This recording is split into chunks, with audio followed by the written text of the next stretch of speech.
Today on Falcon Weekly, Montevallo students reach out and pay tribute to freshman Amy Elliott.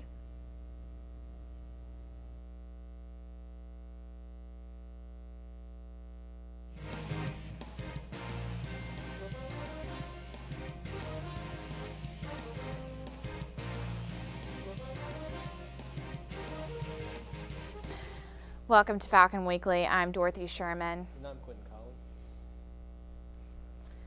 The university was shaken last Monday by a tragic car accident that took the life of one student.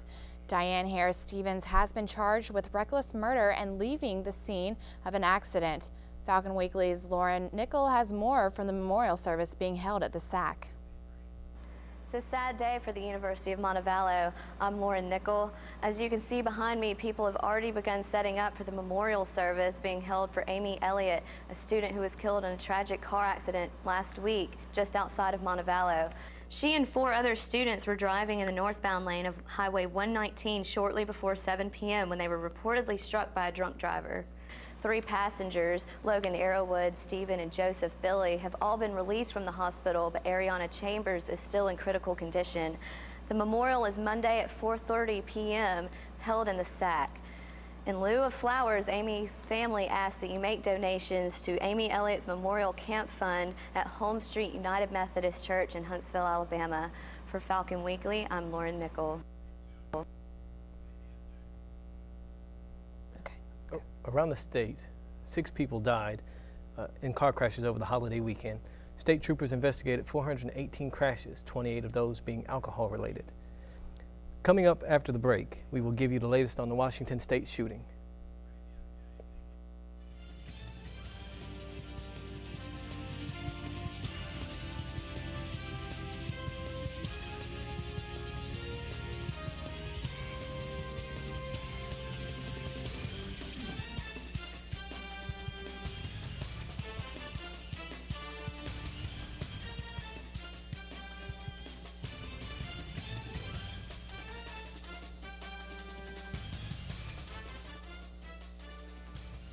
On Tuesday, December 8th, Birmingham will have a permanent mayor. After the conviction of former Mayor Larry Lankford, Birmingham has had 3 mayors in less than 2 months. There are 14 candidates running for the position. President Obama is set to announce the deployment of 30,000 more troops Tuesday, explaining the reason for the Afghan surge and how long their commitment is to last. The U.S. currently has 68,000 soldiers stationed in Afghanistan. The Washington State Memorial has been set up to remember the 4 officers killed in the shooting Sunday. Suspect Maurice Clemens shot and killed the officers while they were sitting in a coffee shop. Police have sent out alerts to the community and issued a $125,000 reward for the gunman who is still missing. Chelsea Clinton, daughter of former U.S. President Bill Clinton, announced Friday to friends and family she is engaged to Mark Mavinsky. The couple is looking at the summer to tie the knot. Coming up after the break, after the weather, I'll take you to the Wildlife Rehabilitation Center in Oak Mountain State Park. Stay tuned.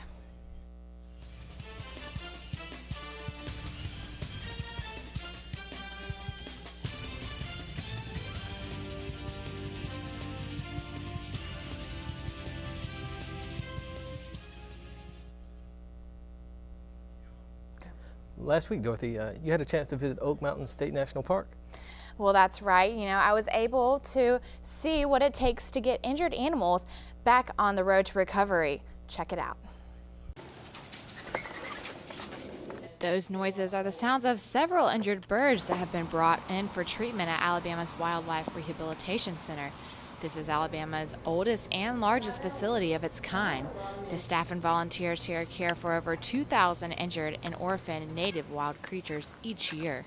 Usually they're brought in by people that just kind of find them and bring them to us. Katie Stubblefield is the center's avian program coordinator and clinic manager. She has been with the program for over 10 years and helps treat animals of all kinds. We get a lot of raptors right now this time of year, a lot of red-tailed hawks, barred owls, great horned owls, screech owls. It's cages like these where animals make their new home before they're released back into the wild. We work like a hospital. We don't know when the next patient's going to come in, so we do an emergency triage on that, but we also have the other patients that we have here right now. This nonprofit hospital relies solely on volunteers to keep the facility running. Megan O'Connor has been helping out for over a year now and says that all the hard work is worth it. It's a lot of interesting things to do here that people don't normally get the chance to do. O'Connor is one of the several volunteers that work at the facility to treat and take care of the injured animals. Stubblefield says they are always looking for new volunteers and donations to keep the safe haven alive for Alabama's wildlife. We have people that will just come up here with, $5 or $10 and donate it. I mean, every little thing is a blessing to us. For Falcon Weekly, I'm Dorothy Sherman reporting.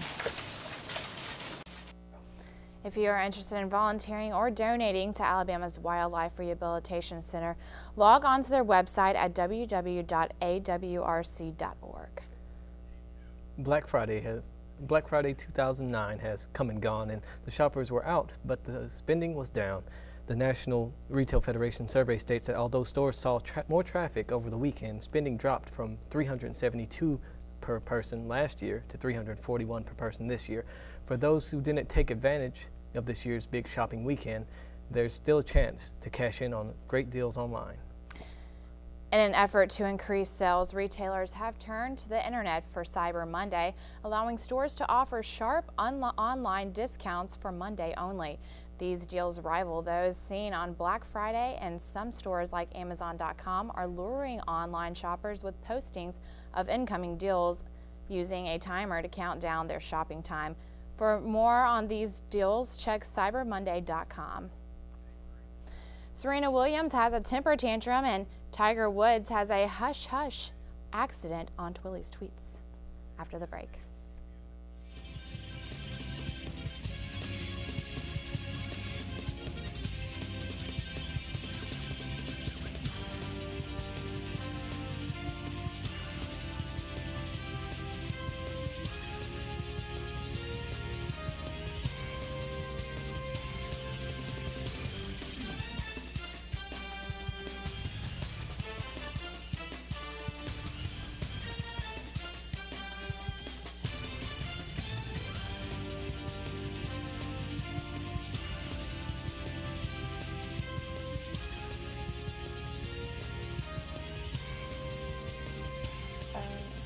Goodness gracious, the tweets and sports this week have been overflowing with news. We have coaches possibly getting fired, wives swinging away their problems, and a tennis player basically paying to play. Serena Williams just can't control her Compton side. The Grand Slam champ was fined over $82,000 for her U.S. Open tirade. Grand Slam administration says Williams has been placed on a probation period, but if another incident happens, her fine will be increased to $175,000 and banned from the following U.S. Open. The wife of the world's #1 golfer, Tiger Woods, used one of his tools, a golf club, to smash open a window of his crashed SUV early Friday morning outside their Islesworth mansion. Woods was taken to the hospital for minor injuries and was released the same day. The cause of accident is still under investigation. Dun dun dun. The 2009 SEC Championship game will be held December 5th at the Georgia Dome in Atlanta, Georgia, where the Florida Gators and the Crimson Tide will face off once again. This will also be the first time a BCS #1 team plays a #2 team in the season since #1 Ohio State hosted #2 Michigan in 2006. This just tweeted, it's official. Notre Dame football coach Charlie Weis is out of luck for the Irish. It has been reported that the coach of 5 seasons has been fired. Hey, goodbye. Well, for Lauren Nickel, Dorothy Sherman, and Quentin Collins, I'm Twilly Cottingham.